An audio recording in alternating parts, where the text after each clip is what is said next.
We are live, and it's Thursday night. Welcome to Gun News Weekly.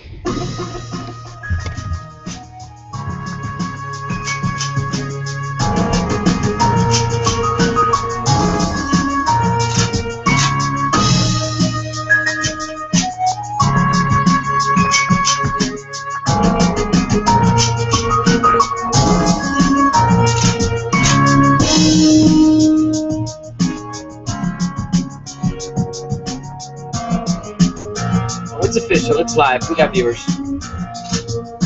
Tonight we got our good friend Clint from Modus. ModusWorld.com in the house. What's up, Clint?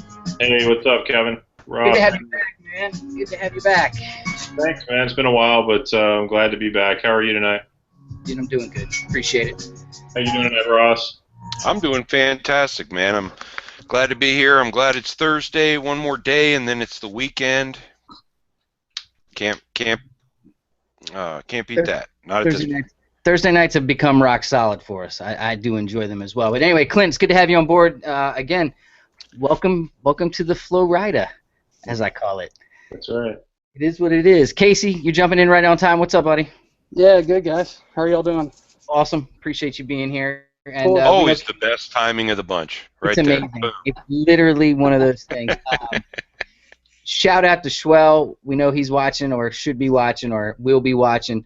Brother, take care of yourself. Make it happen. He's going through some procedures and getting some things taken care of that need to be taken care of. So shout out to him. Eric, we'll see him next week as well because he's got some sort of work engagement thing. You know, he's got a real life too, so things come up. But welcome to Gun News Weekly. Thanks to our sponsors. You know who they are: Century, Hilux, Keybar, Green Force Tactical. We appreciate it. Stay tuned. Tonight we've got the Grizzly Target, some sort of product we're going to give away from them. I've got a Nate Square Tactical magazine holster to give away. And we are going to talk a couple times. Go on over to Instagram and check out the Tac Daddy and or L2D Combat and or TGL Eric or Schwell or Gun News Weekly or Death Valley. You're going to need to go subscribe to those, but you're going to have like a 1 in 500 chance to win a Gen 4 custom cut Glock slide from L2D Combat. So stay tuned for that. We'll be talking about that a little bit more as well. We'll talk about Blade Show, talk about all kinds of things. Got a bunch of videos to talk about, but let's start with, real quick, a rewind back to NRA because there's a couple things that have come up since then. Our good friend Rob Pincus presented on, was it Saturday? I want to say it was Saturday. I was able to videotape it, put out a highlight. If you didn't get a chance to check it out, there you go. It's not about the gun. And that was a highlight of one of his one of the highlights of his speech. But one of the things that hit a nerve with people was the fact that, where'd it go? Hold on one second. I just had it. Think Progress. They freaked out about his advice to stage guns in kids' rooms. So I know that a few of us on the panel here have children. Let's have this conversation real quick. He was talking about home defense. He was talking about the fact that you're going to arm yourself. So whether that's in the room you're in or somewhere else, you're going to arm yourself. You're going to barricade. You're going to protect your family. You're going to get your family behind you. So his point was, take a house like mine where you come up the steps. There's a long hallway from the masters and the office down to where the kids' rooms are. The notion that he presented to this crowd of NRA supporters and members was that it might make sense to have a gun's room now fully protected by a biometric and or lock and or combination safe and or concealment safe, like he mentioned tactical walls a couple times. If you had a tactical wall installed somewhere in the kid's room and only you had the magnet and your kid was responsible, and he basically went on to defend it and said, you know, if you have a problem doing that, you have a parenting problem, not a gun problem in your house. They freaked out, and again, so I wanted to throw out there for discussion for you guys. What do you think about that notion that you could actually stage a gun in a home that is well protected, in one of your kids' rooms? Let me ask you this. What's the difference between the closet in your room or the closet in your kid's room? You think your kids aren't, if your kids are getting into the safe in their closet, don't you think they're trying to get into the safe in your closet? And at that point, what's the difference? If the gun's locked up in a safe manner and can't be accessed except by a responsible adult, what's the difference? There's not. It's just, I mean, for a lot of people, guns are scary, and For everybody, and think about the crowd that he was speaking to once again. that's true. not- I had this conversation with some friends last week. Unfortunately, here in town, we had a 10-year-old got a hold of a loaded gun in his home. These were good children from what the news said, and the 10-year-old shot and killed the 11-year-old. And that was this week. Of course, it was by accident, but I think the number one thing, and it's what I did with my kids, it comes down to education. You know, my kids know guns are present in the house. You know, they've all fired guns, but they know what to do. And you know, in my house, I've actually tested them before. I've left weapons out that did not have ammo in it, you know, to see what would happen, and they've always been instructed to get an adult, and that's what they did both times over the couple of years that I've done it. But you know, we got into this discussion of, you know, hey, you have something in your house to protect you and your family, you know, and my argument on this was, look, I don't keep everything in my safe because, you know, time being a factor. You know, I don't know that I could get there every time and unlock everything and do this and that. So, you know, there's always something close to me. Quick access versus versus security with the kid versus again, should your house get broken into, you know, do you want firearms accessible to somebody that's broken into your house? Right. So I mean, it is hidden, but it's close enough to me where I think I could get to it in 95% of the scenarios. And there is a slight chance that my kids could stumble upon that. And I think the difference there is, I have spent the time with my kids educating them about firearms. They've shot firearms. They know the 4 firearms safety rules.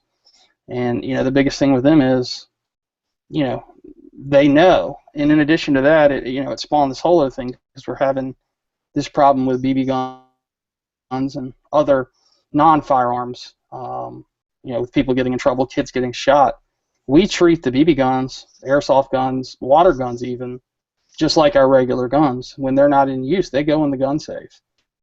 Well, the bottom line is again, Rob actually said to The Truth About Guns, quote, "If everyone in the house is authorized and trained to have access to the firearm in case of an emergency, and your home's perimeter is secure, then having a firearm in a clandestine storage device out of sight and hidden is perfectly acceptable."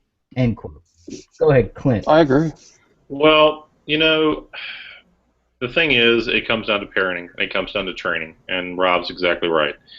The fact of the matter is that the people that are throwing a hissy fit about this kind of thing are not willing to take responsibility for their own actions, and they're not willing to take responsibility for the children's actions, and they empower these people, they empower these children to do whatever the heck they want to do. The fact of the matter is that, you know, when I was raised with a healthy respect for firearms, right? And that's transitioned through into my adult life. And I just think that that's where we need to be as responsible gun owners. Like KC said, we need to train our family. We need to train our friends. We need to educate those people that are in our homes that we consider are close enough in our circle. But then if we feel the need to protect ourselves against an intruder or whatever maybe we're protecting ourselves against, you know, we need to educate the people that are going to spend the time of how to react to those situations and where those things are and what to do in those instances. And that education, you know, is part of family values. And realistically, you're talking about, I mean, this gets into a long, long discussion, but it gets into a lack of parenting and a lack of family values. Let's take the long discussion and transition it into the next story, because I think we have some big things to talk about. Because Ross and I have not talked about this story. Clint's been on the move, transition in life, and does not know about this story, believe it or not. So we're going to cover the gorilla story tonight real quick, if you don't mind. I know it's been played. I know it's been beaten to the ground, but long story short, did you see the video at all, Clint? So I don't have to replay that, or did you not even see that? Just give me You should play. You should play it anyway for our viewers. All right, I got it. I got it right here, so we can do that. I believe it's going to be a CNN ad real quick, so hold on one second. If it is, I'll mute it. But what happened was at the Cincinnati Zoo, in an enclosed area, a child got into an enclosed area with a silverback gorilla, a 600-pound full-grown male silverback, who then some people claim he was protecting the kid, some people claim he was displaying him, all kinds of behaviorists and gorilla experts all of a sudden, of course. But here's the video. I need you to call Cincinnati 911. Hi, my son fell in the zoo exhibit at the gorilla. It's a Cincinnati Zoo. My son fell in with the gorilla. There's a male gorilla standing over him. I need someone to contact the zoo, please. Okay, you already have it started. You already have it started there, okay? Okay. Be calm. Be calm. Be calm. Be calm. You're grabbing my son. I can't watch this. I can't. I can't watch.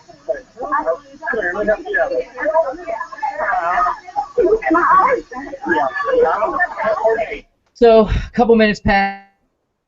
They say 10 minutes. They say the reason they didn't use a tranquilizer was because it put the kid in even more danger. Eventually, the zookeeper made the decision, and the gorilla was killed. There's been such an uproar over the weekend on social media, as so many opinions. Again, I said, you know, if you go to the zoo and you're with children, that the children are your ultimate responsibility. The second part is the fact that there's engineers and there's zoos that a kid can possibly get in, and I don't want to hear, oh, no. There's ways to make it so kids can't get in. There are ways. I think there's some fault there. You know, now that I'm hearing today in the news, they're thinking about charging the parents. They're thinking about doing this. I don't know what with what. And that's the basic story. Ross, what did you think? Because we haven't talked about it. I got two major points. I actually did a lot of contemplating about this. My first reaction to this was, you know, what kind of dumbass puts an animal's life over a kid's in any way, shape, or form? I mean, that's my first thought. And then I start really digging into it and thinking about this, and I thought, well, God, man, the people who watch these animals are almost fanatically in love with them. You know what I mean? I mean, in the zoos and all that, and they made the decision that, you know what, we got to shoot the fucker. Excuse my language. We got to shoot the gorilla.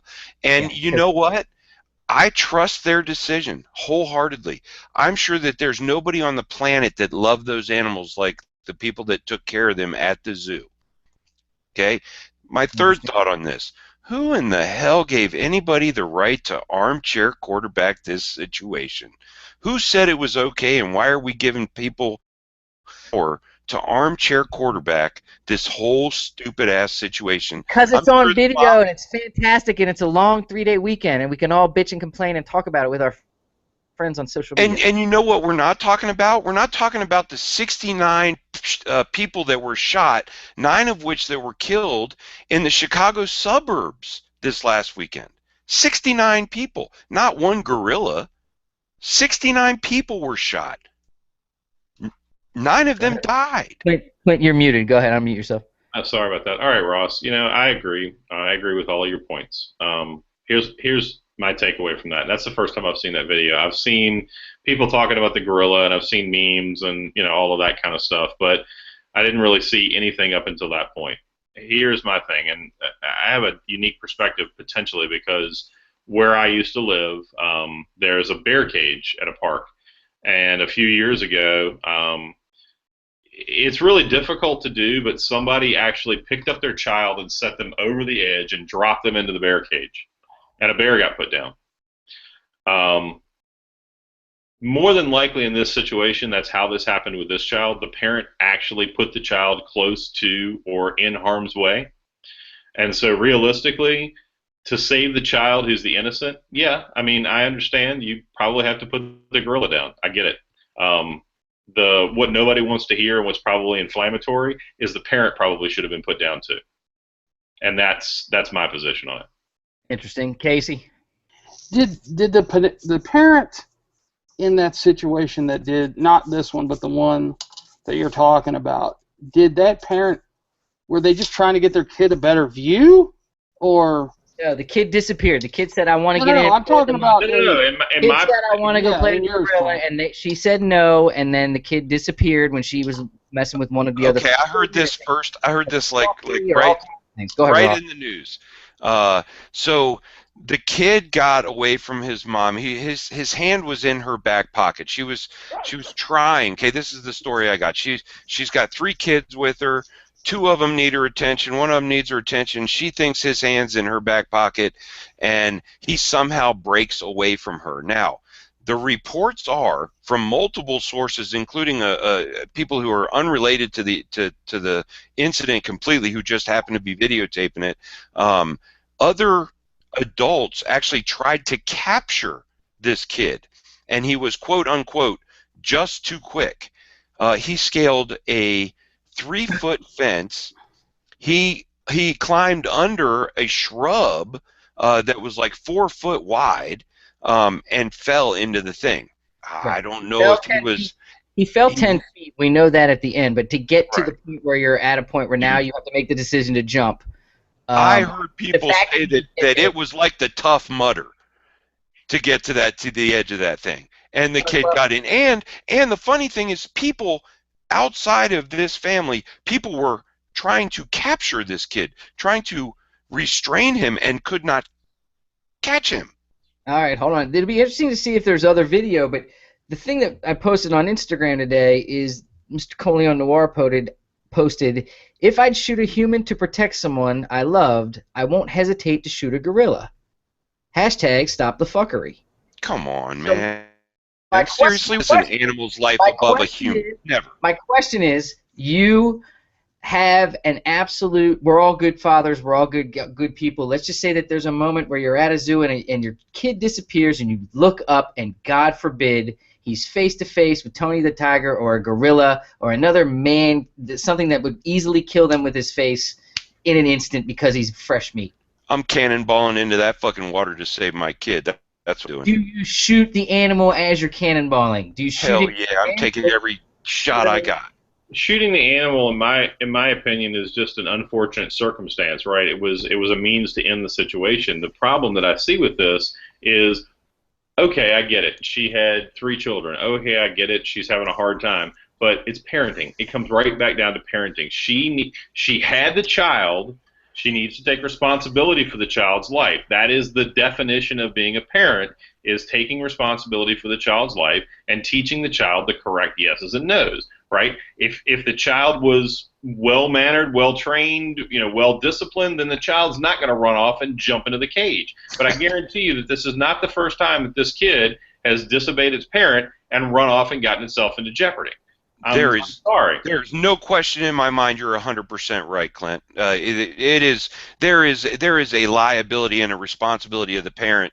But that being said, I've lost my son in the Walmart. You know what I mean? I've done that, and I'm not a bad parent. Shit happens. You know what I mean? Yeah. Understandably, Ross, and I'm not saying that it doesn't happen, but for this situation to happen, for that kid to have the cojones to jump out, scale a fence, climb over, do a Tough Mudder, jump in, take a 10-foot header into a freaking gorilla cage, man, I'm sorry. There's a pattern there. I can't argue with you. All right. What else? Somebody make sure that the link, Ross, make sure the link to the show is going. I'm giving him it right now. Give it again, and I'm trying to get it to him. Q's trying to check in, so he's home. Another story that came across the wire is again a sad one, and again our condolences in advance of the story. I'm not going to play the video on this one. I'm just going to talk about it. NBA player Bryce DeJean Jones fatally shot. This guy was on vacation visiting a girlfriend for his daughter's first birthday. He went to her apartment. He went away from the apartment. He comes back. He's 1 floor off on where she lives. He breaks down the front door. This is in Texas. He breaks down the bedroom door. The occupant of the home shoots him and kills him. NBA player. Kind of bizarre. Very bizarre, isn't it? You'd love to talk to the guy, obviously, but he's dead. But I don't. Was the only option break in the door? You know, like, were they fighting? Where, you know, like, I did see it. It was the apartment directly one down, you know, below. Obviously, he wasn't trying to get into that place. Well, hell, you never know. They could have been playing music or doing something to piss him off. Who knows? It's unfortunate for sure. Right. Well, again, it's a sad story, and again, our condolences to him and his family. I'm curious to see if there's drugs involved, because a lot of it doesn't add up. You know what I mean? Kicking down the front door, Gina, you know, and no answer, and then finding a bedroom door and looking around and making the decision to go through that door too. At some point, wouldn't you, as an adult, realize you're in the wrong spot if your shit's? I mean, I don't know. Again, it's very interesting. Go with your gut on that one. Yep. We had a murder-suicide at UCLA yesterday. Again, condolences to the families of the innocent. Apparently, this guy, I heard recently, killed somebody in another state and then went and did this. You guys have any confirmation on that? No. You got anything? Well, No, I saw the professor and the student. Nothing before that. Right. What's up, real quick? What's up, Q? How's it going tonight? Good, brother. How are you? We are good. You missed the gorilla talk. Sorry. That's all right. Yeah. So, Kevin, you're talking about the UCLA thing? Yes. So, ex-doctorate student of the teacher, murder-suicide. I think he was after more than one teacher, but ended up killing himself after the one, apparently. Right. Yeah, he killed a woman in Minnesota. Correct. I'm getting confirmation from our incredible crackpot sources that are throughout the universe, including various places. Yeah, then he drove all the way to UCLA. Katie said something to me at dinner, and I was like, "Are you serious?" So yeah, apparently that has been confirmed right here for sure. And you know, I hate to rub salt in a wound, but this stuff happened in a state, in a city that mirrors the laws and restrictions that these anti-gunners would like to see put on everybody. And yet, look at what happens. Yeah, and now I'm gonna have to fly through because I'm realizing that we're already 25 minutes into the hour. But basically, President Obama came on Twitter, said we can not accept our level of gun violence as the new normal. We must take action to prevent this from happening again and again. Wear orange. That's the new thing, the wear orange thing. I encourage you to go check out Dana Lash and her response on video on The Blaze or on guns.com under that hashtag wear orange title in the article. The Houston Rampage. Which one's this? Okay, so then there was another story about a guy who, a 25-year-old Army veteran suffering from PTSD, opened fire on police and civilians alike in Houston, Texas. Cars and even a police helicopter ended up riddled with bullet holes and hundreds of rounds were fired, blah, blah, blah. They took him down. They talk about it. And they at first thought that there might have been a second shooter. It turns out that Brian Wilson, a Texas citizen with a carry permit, drew his gun and fired at the suspect multiple times during the encounter. It's unknown if he hit the suspect, but he did draw his fire and attention for some time, according to multiple sources, allowing responding officers to better assess the situation. He was shot 3 times by the AR-15, expected to survive, and he is a father of a young boy and has a wife at home. I watched this interview with the shooter's parents, and I think that he was 100% failed by them. They said that he has shown problems with PTSD, that he left California to go to Texas to hang out with friends and get some help, and they never notified anybody. So it's one of those things that if you know someone's having a hard time and you choose to do nothing about it, you know, you're failing them, you're failing yourself, you're failing society as a whole. Yep, his father told a Houston source, "We have not received confirmation, but I strongly suspect, I really believe this is a PTSD thing." Yeah, the mother said that she knew he had PTSD and that he had changed since his last tour in Afghanistan. It's sad that that's how he chose to go out. You know what I mean? Because police did take care of him. It's terrible. All right, next up, the Blue Angel jet crash. After takeoff in Tennessee, this was late breaking news today, but a Super Hornet with the Navy's elite demonstration squad crashed shortly after takeoff on Thursday today. Wreckage erupted into flames near a residential neighborhood, according to officials. They're investigating it. The pilot's identity has not been publicly released yet. Did the pilot die? Yes. Is it That's just too me, bad. or does it seem like there's a Blue Angel wreck about every year or two? Well, did you hear about the Thunderbird as well? There was a Thunderbird that went down, I believe I'd have to look it up, but it's been a bad week for our military for sure. We'll follow up on this. We have an Air Force veteran as part of our team here, of course. So we'll make that happen and follow up.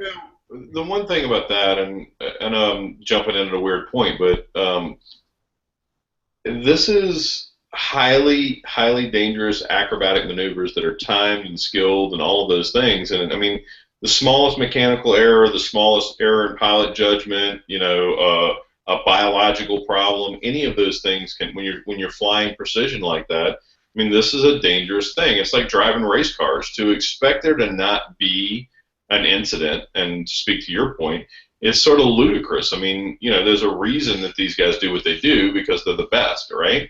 But the flip side is, it's exceptionally dangerous. Oh yeah, and that Thunderbird crash was in New York. I want to thank the chat for that one. But yeah, man, it's extremely dangerous, and we're really lucky that doesn't happen more often than it does. I mean, we also got out of the chat. The last Blue Angels crash was back in 2007. So 8 full years without a wreck. That's saying a lot. They do that crazy ass shit. Yeah, I'm still surprised. I mean, the budget there's got to be huge. So obviously the budget of the Your military. audio is banging. Your audio is messed up. Okay.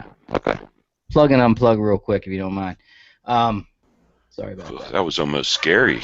That was a little scary. All right, so the next How story. about Quick.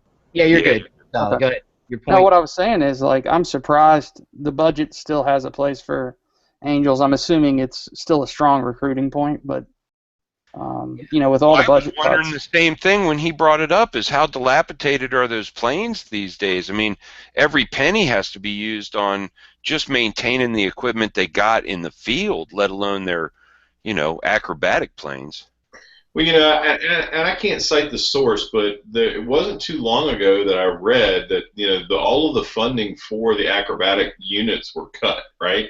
So I don't know if these guys are flying as volunteers. I don't know how this is continuing to be funded, but there seems to me that I remember reading something fairly recently, past year or two, that all the funding for both the Thunderbirds and the Blue Angels were cut. So you're exactly right. How's that equipment being maintained, or is it being maintained, right? And are we actually putting these guys in additional harm's way because they're expected to do a job with an MOS that puts them in a very dangerous situation, but they're flying in equipment that's not up to standard? Well, in 2 accidents in almost a week, you wonder if they're being maintained in the same facility. Sorry, I had to. All right, so let's switch gears. We again, our condolences to the pilot and his family. It's shitty that if any of what we're talking about is the case, that is the case. I got 3 videos to show everybody. It's half past the hour. Thanks again to our sponsors. Please support them. Links in the description. Please share this if you're watching with your friends, or if you're chatting online, doing the Facebook thing, Instagram, anything like that. Take a picture of the screen, throw it out there.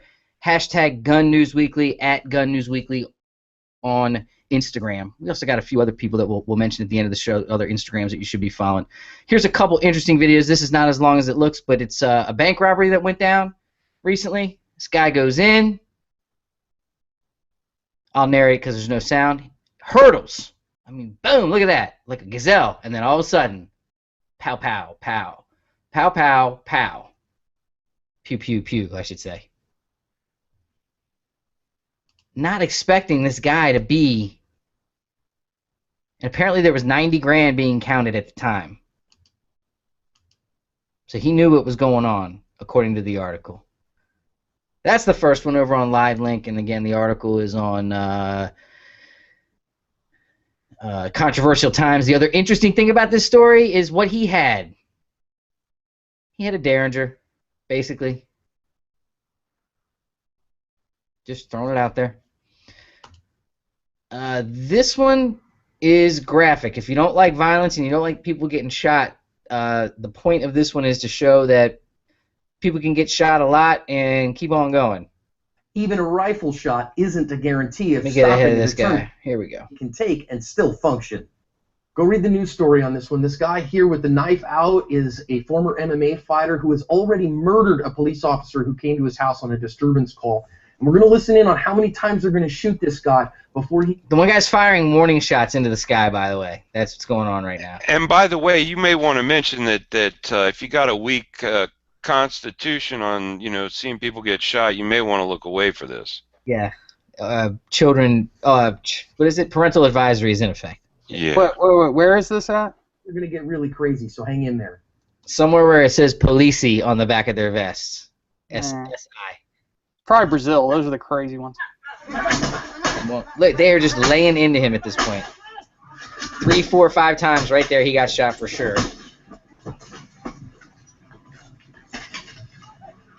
Stand by. So now he's over against the fence, and these two guys are drilling him. There's a third shooter.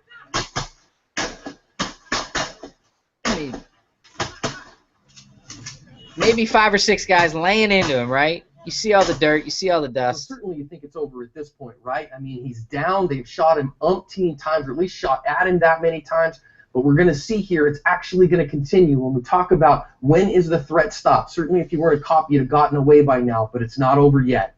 Real quick, this is the part where if you're sensitive, you might not want to see this.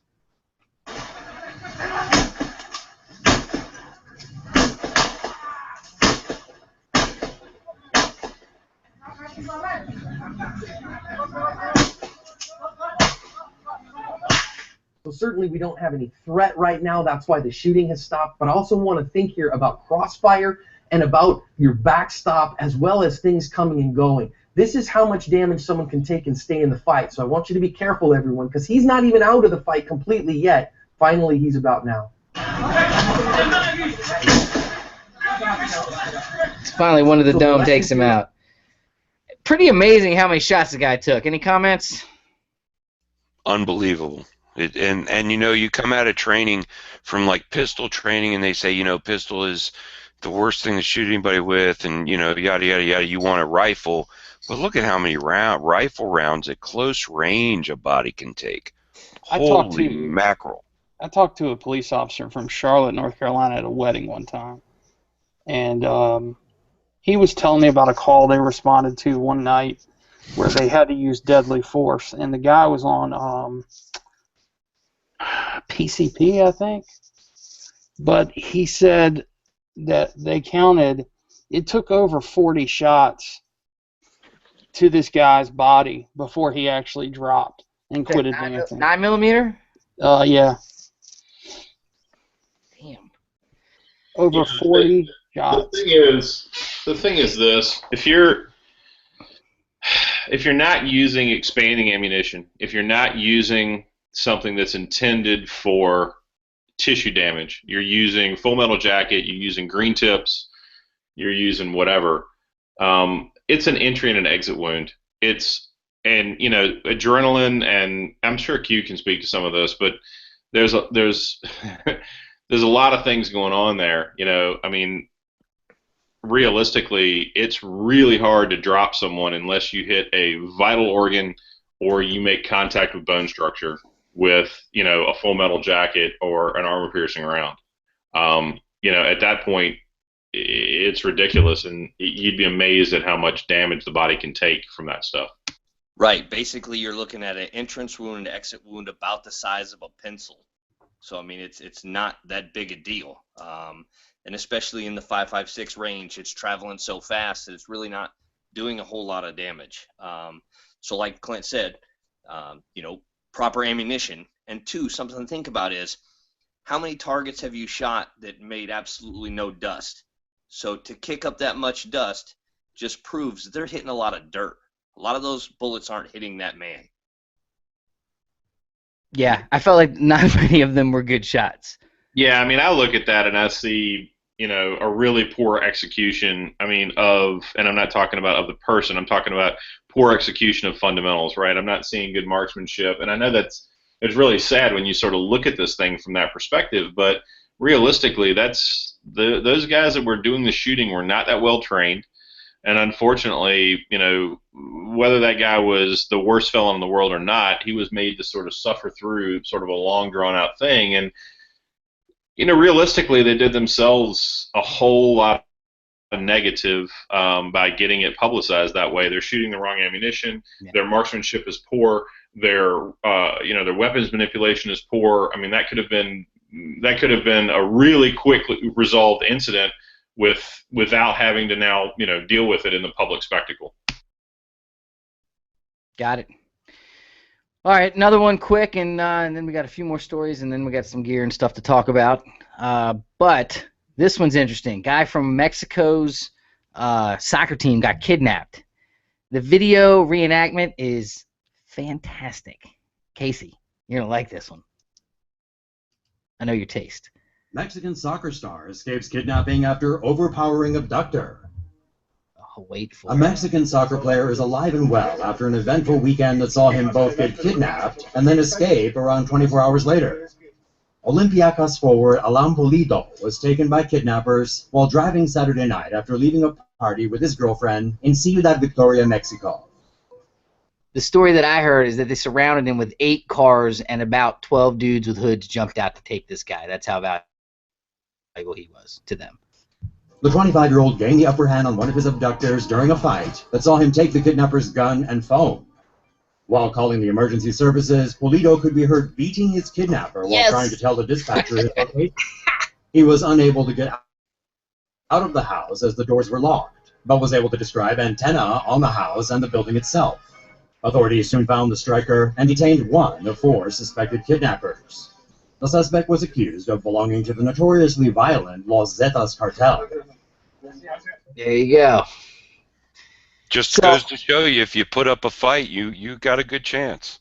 I hear there's still people that are been kidnapped and haven't been found from different events from Mexico and other places. It happens. All right, you guys ready for this story? This one's interesting. Applies to a few of us for sure. In Arkansas, this is an interesting story, and you got to read the whole thing, and it is confusing. However, Ross and I have kind of figured it out. We've kind of deciphered the code, I think, although I'm sure we'll get corrected along the way, so everybody jump in. Everybody put comments and let us know that you're here watching the show tonight, either on gun channels or on the YouTube channel for Gun News Weekly. And just putting in a comment is going to get your name in the drawing to win the Nate Squared Tactical holster for the magazine. All right, so long story short, there was a comedy of errors involved in the following case, and again, this can be found on thenewrifleman.com. The link to the charge. The guy gets pulled over, and they find a bunch of stuff in his trunk. A call to the police. He's been convicted. He brandished a Glock. The police located his vehicle and conducted a warrantless search of his vehicle. In the vehicle, they found an AR-15 pistol with a carbine buffer tube, a supposedly attached buttstock, an M16 fire control group installed on the pistol, no auto-sear, in a bag. It seems pretty clear-cut to us what that is, but basically what looks like is he had been fiddle-fucking with the 2 guns and interchanging parts. Ross, you said you understood a little bit about this, where you said that he was swapping parts. Sorry about that. Yeah, I got myself muted. So he was at the range. He took both rifles to the range. He was having a problem with one of his rifles. He was trying to diagnose the problem through swapping out parts, and he ended up with, from what I heard, he ended up with his selector in backwards on one of the, I want to say it was the pistol lower. And he didn't. At the end of the day, he didn't put everything back the way it should have been. So when they did the search and they found the pistol or the rifles, they were the selector was in backwards, which apparently allows it to go into a third position. I don't fully understand that. I don't even know how you can get them in backwards, quite frankly. But that's what the article said. And he had a rifle buffer on his pistol, so I assume he was checking his buffer to see if he was, was the buffer that was causing the problem in the pistol, or vice versa, whatever. The bottom line to be learned to anybody watching this is, if you buy an AR pistol, keep it like you have it. Keep the SIG brace on it. Obviously, if his SIG brace had been on this pistol, it wouldn't be an issue. It wasn't. This other buffer was on the pistol, correct? Why did they stop him? Because he was brandishing a Glock. Okay, so here's another interesting thing. Okay, go ahead, Ross. So here's another interesting thing. So it was called in as a road rage incident where a man was brandishing a Glock. Now, when they did the warrantless search in the car, they found no Glock pistols in the car. They found no pistols other than the AR pistol. Well, a lot of people just call a gun a Glock, too. Maybe so, but then again, you have to think about those folks, those anti-gun folks that will just... They see you walk into your car with a gun, and next thing you know, you got a road rage incident. Okay. There apparently was no other witness to the road rage incident other than a call-in to the police. All right, let me ask you this question. So there's a call that comes in that says man with a gun, whether it's a Glock or I don't care, whatever, man with a gun, right? The police respond, they show up, and they find what? They find 2 rifles in non-working order, and one of them has a buffer tube on it, and they're non-functioning? Are either of the guns functioning at this point? I believe they are functioning. I believe that the parts have been swapped around, and beside a selector that was in backwards, which was assumed to be a full auto selector at that point, but was just in backwards, which allowed it into a third position, they were functioning rifles. All right, so is this a case of somebody who doesn't know enough about the guns spending that, or is this a case of somebody trying to be nefarious and skirt the law? From what I could pull from it, Clint, it is somebody who was trying to diagnose an issue with his guns, ended up with a bunch of parts on, the parts were all swapped around, and he left the range not understanding that if he were to get pulled over or something like this were to happen, he would be up shit's creek without a paddle, because in the end of this thing, he's already been convicted by a jury of his peers, and the point made was, you need to be careful, because there are not a lot of people who understand the gun enough to understand what had actually happened, and that's why he was convicted. That's what I pulled from the punchline. I think the lawyers would have issues with this. I think the jury would have issues understanding this, period. Here's my thing. I disagree with it. I think that he was at the range fucking around, probably caused an issue with somebody. Someone called it in. Hey, this dude may or may not have illegal weapons. He was pulled over by a good old boy in Arkansas, and they nabbed him.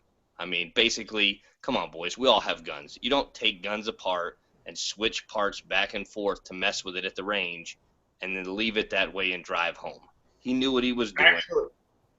Actually, I gotta go with Q on this, Ross, and I'm sorry, but when I've had a gun go down at the range, I don't take another gun apart to put another one back together and make it fix. I put that gun in the box, and I get another gun out and I shoot it, or I get irritated and I leave and I go home and I solve the problem.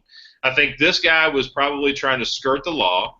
He probably was at the gun range and he was probably trying to show off. He probably had somebody at the range call him out for the fact that he's running an illegal SBR, and somebody called him in. That's a lot of probablys and I thinks. We don't really know. Well, we don't know. But Kevin, I'm not saying you're wrong, but because we don't know.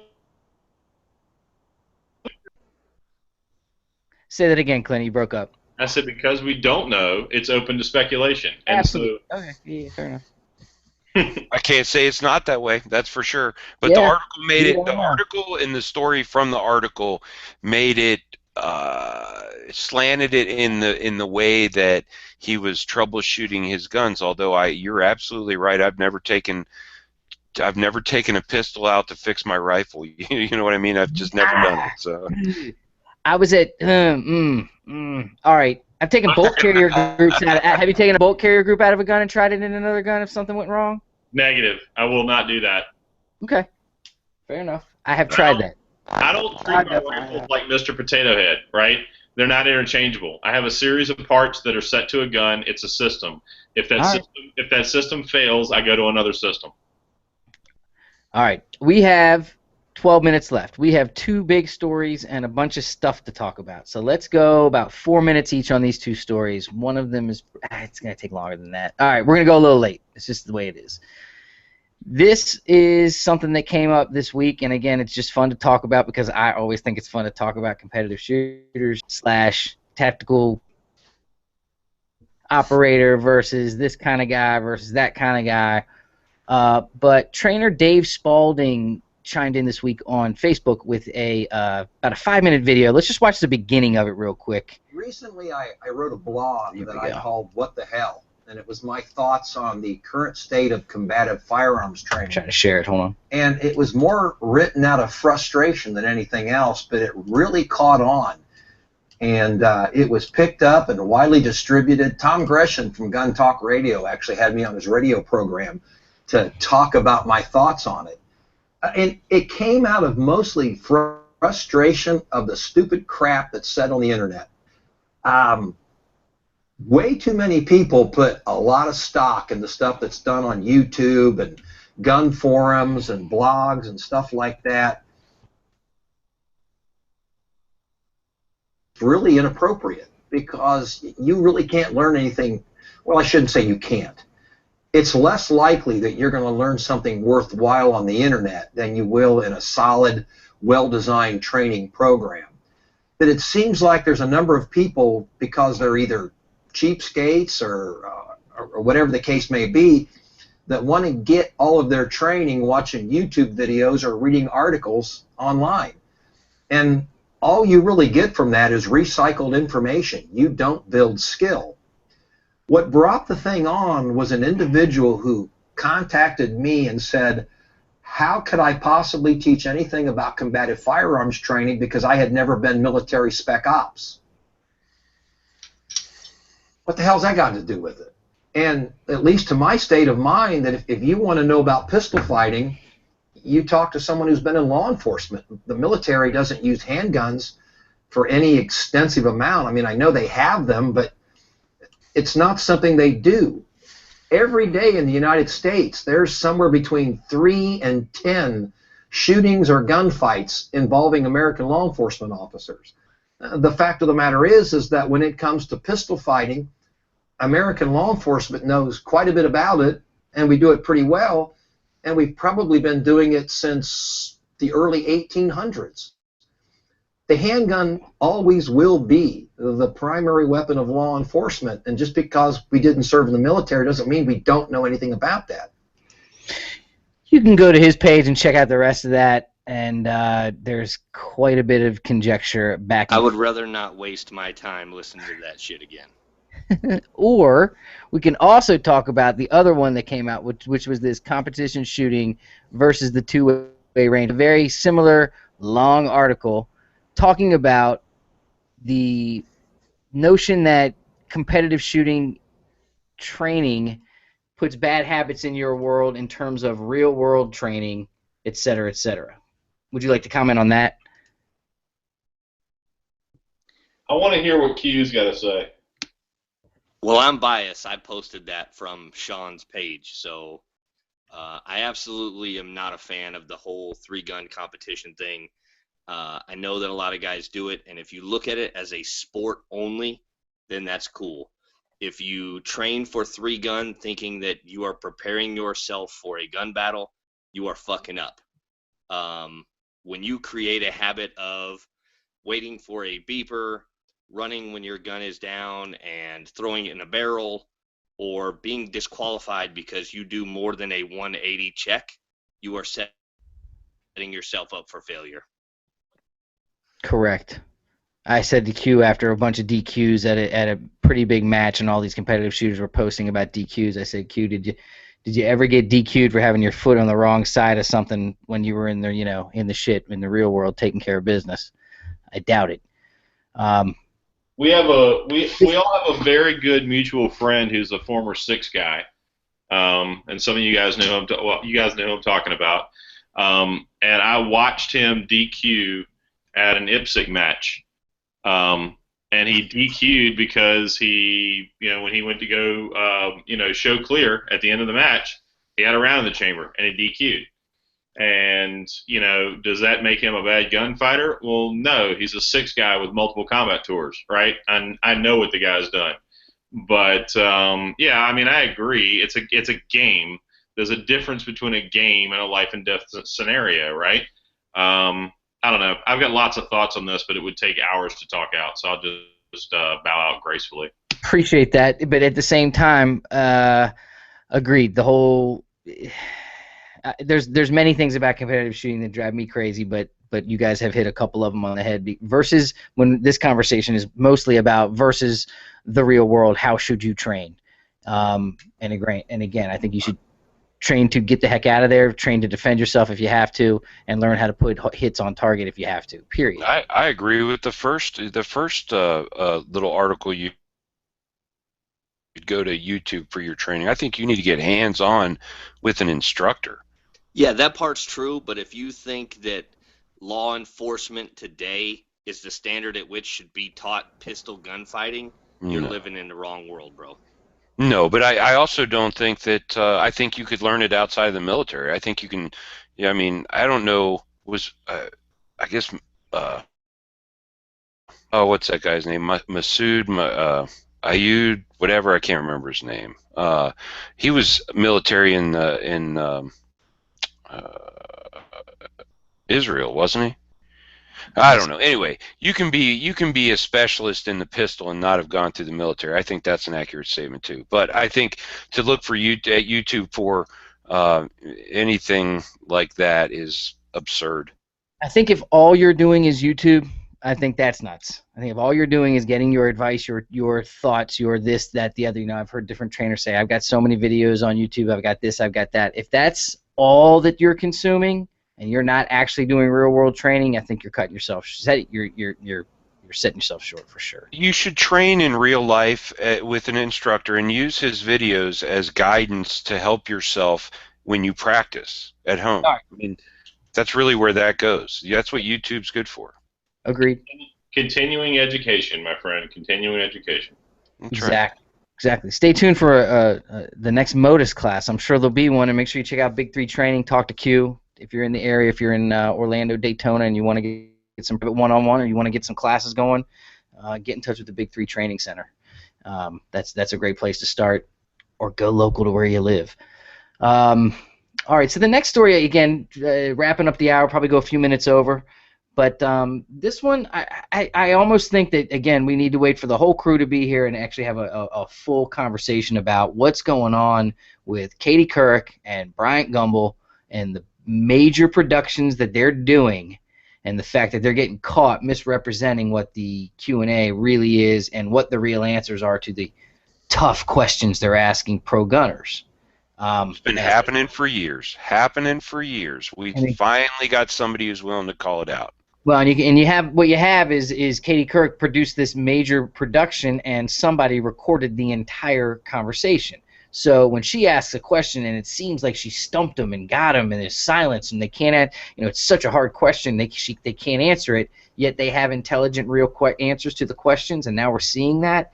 That's amazing. There's another one right here on guns.com, and again, I'm not going to go too into because of time, but HBO AR-15 designer at odds over comments about gun control piece.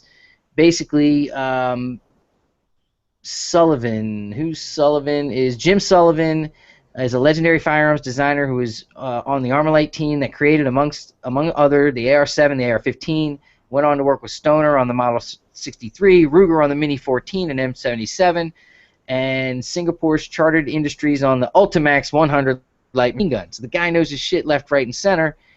He basically said, quote, "The anti-gun HBO Sports interview misrepresented much of what I had said," he wrote in the Federalist.com this week. Continuing, they were apparently trying to make the AR-15 civilian model seem too dangerous for civilian sales. They didn't lie about what I said. They just omitted key parts which changed the meaning. This stuff needs to be pointed out. So again, I think we need to dedicate an entire special episode of Gun News Weekly reporting and get on this and make that happen. Between these two stories, I think we've got a good 20, 30-minute conversation just on that. God, you could go back as far as the Trayvon Martin case, and I hate to bring it up, but I believe one of the news agencies edited a bunch of film to make it look like he was just a kid walking down the street. You know what I mean? Yep. So make sure you check those out. Let's leave on a good note before I go in to show you a couple quick product things that we need to talk about. But go to Controversial Times, learn about this Danish girl that ran away from home to fight ISIS. Check her out. Check out her story. Watch the video. Casey, this one's for you. And then there's another one on Controversial Times. It has nothing to do with guns, but I just had to point out how hot the teachers are that are falling in love with young children these days. Dude, this never would have been a problem in our era. It's amazing. We would have bragged about it for years to come. God, we would have been quiet. But apparently he got her pregnant. She had to have an abortion. But she's the been parents quiet. knew about the relationship. They let the kids sleep over at her house. That's a teacher. Extra credit, dog. That's a teacher. Dog, man, I'd let my boy go. Hell yeah. For us.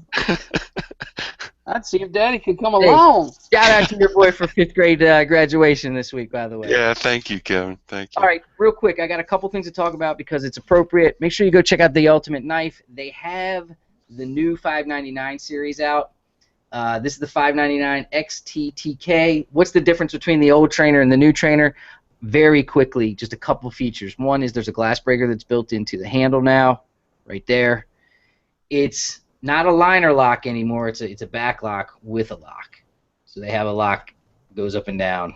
And that's the same thing on the one with the blade. Go check out theultimateknife.com, and again at Blade Show, go by the Fox Knives booth. Tell Lad and the guys that I said hello. There may or may not be a knife expert from Funker Tactical in the house at some point. Some guy who designed knives, one of our buddies, he might be there. Go check out the Dart in person. Talk to Doug. Let him know that the guys from Gun News Weekly said hello. Have fun at that show because that's a good one. Yeah, again, just impressions real quick. Is the new one just a little bit beefier, a little bit heavier than the Dart knife? But both very cool, and look for full reviews on that stuff. The other thing I wanted to talk about real quick before we talk about L2D one more time is the nice folks. We stopped at these folks that had the bore tips for the bore tips and the cleaning things. Well, I cleaned a gun with one of these things. And long story short, it's to replace a patch. And they're washable. This one I actually did wash with soap and water, not any chemicals, and I'd use it again for sure. They work. Bottom line is they work. If you have a good brush system, if you've got a good, this was not pre-planned, Clint. I'm not joking. That's what's on my breakthrough pack. But I know what's on your pack, brother, and I love you for it. You've seen it before, but I got my breakthrough kit right there. If you've got a good pack like that, and you go through the patches that come with something like this, and then you switch over to these. Now they're caliber specific. They come on and off. It's a durable thing. I did kind of mess with it when I was, using it. It's definitely something that I can see that can be durable. I don't see any flaws in terms of the construction of it and how they put them together. Go check out those at. What's the website for that? Hold on. There's a website. I know. It's boretips.com if I'm not. Yeah, boretips.com. Bore-tips.com. And each pack comes with, a half a dozen of each caliber, or 5, 1, 2, 3, 4, 5 of each caliber. Comes with the whip. They also fit on any of the standard brushes that you might have, like again in a breakthrough pack. It's funny, Kevin, but you have to clean your guns to be concerned about something like that. I still I shoot them until they're dirty enough that I got to sell them, and then I just pass them on to somebody else to clean. You're a bastard. I had not even thought about that approach. That's not cool. And now that you live in Florida, I'll be looking to get a couple of those hand-me-downs. There you go.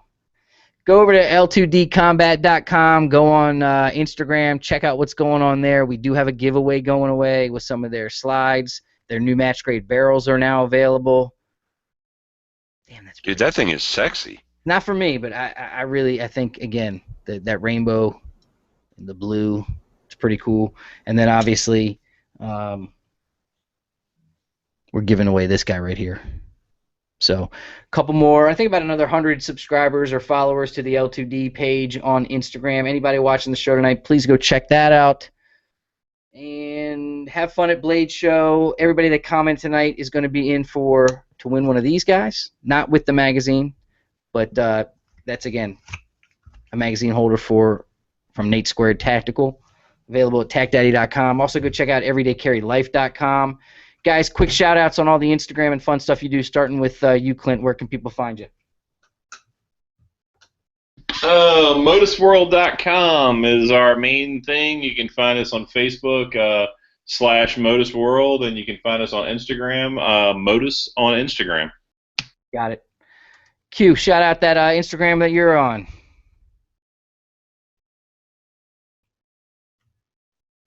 We didn't lose him, did we? It's Death Valley, VALI. Check that one out. Casey, Guns and Such. Yep. GUNS. Yeah, NSUCH. Yep. Appreciate you jumping in, bro. Yeah, man. Ross. Yep. Make sure you check us out on Facebook at Gun News Weekly. YouTube, we gotta check us out on YouTube. Search for Gun News Weekly if you're not already, and check out the blogspot at gunnewsweekly.blogspot.com. Kevin, thanks for having me, dude. Dude, always. There's that match grade in the head down custom pistol. Go over to the head down page on Instagram and check out. on Facebook, and check out the Father's Day special they have for training as well. If you're in the Georgia area, check out the Lang Zang Facebook page. They had a DMR match that they have every other month. That if you're in that area, that should be something you're a part of as well. Make sure you check that out. I had two more quick things to talk about, and we'll get out of here. One was American Gunsmithing Institute and the Gun Club of America announced the Ultimate Gun Giveaway. 3 prize packages, combined value of $13,500. There's a Ruger 1022 package, an Inland Manufacturing 1911A1 pistol package, and an Armalite M15 DEF 15F carbine, and a Bond Arms Patriot. Go to GCAgiveaway.com and check it out. It's actually, there's some pretty cool packages there. Hey, just a quick shout out to a dude I met today from Pennsylvania. If you're out there watching tonight, thanks for watching, man. Company you're going to see us talking about quite a bit in the future. It's almost like a Magpul that I wasn't really aware of, and as I get to know the people that are behind the scenes and I'm playing with some of the products, you know about I'm upset. This is going home tomorrow. The Micro Roni prototype. I have a little video I shot. I'll actually release it tomorrow morning. But the Micro Roni prototype goes back tomorrow. However, CAA, the non-FAA Roni civilian pistol carbine conversion is now shipping. That's the 16-inch barrel model.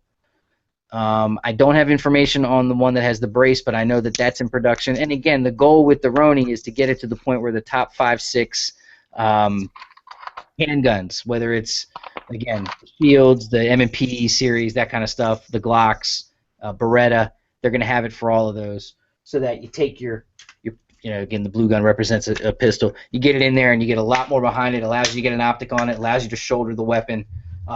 Has a place for an extra magazine. Etc., etc. So, again, another option, another cool product, but definitely go check out CAA. You can check out them at CAAGearUp.com. I think that is almost it. Check out SupportRaven23.com. That is our veteran cause of the week. Again, do what you can to help out there. Father's Day thing, the Lang Zang thing, Blade Show. Everybody have a blast up in Atlanta. Have fun. Everybody that commented, Nate Squared, a Grizzly thing, and also go check out We Like Shooting on Facebook. They're doing some kind of they're doing some kind of contest to get likes so that they can win a podcast type thing award. We like those guys. Go check them out. That's Aaron and Sean and the guys. And that's all I got. Thanks for supporting us. Check us out on Facebook, Instagram, Twitter, all that stuff. Please subscribe to the Gun News Weekly channel on YouTube. That's this one right here. That's where we run this show. We have a ton of cool stuff coming up. I give you my word on that. Thanks to Frank and everybody that's made this whole thing possible. We do appreciate it. Ross, Q, Clint, appreciate it, guys. Always a pleasure. Thanks, Kevin. All right. We'll talk to you soon. See you next week. Peace. Take it easy. Ciao.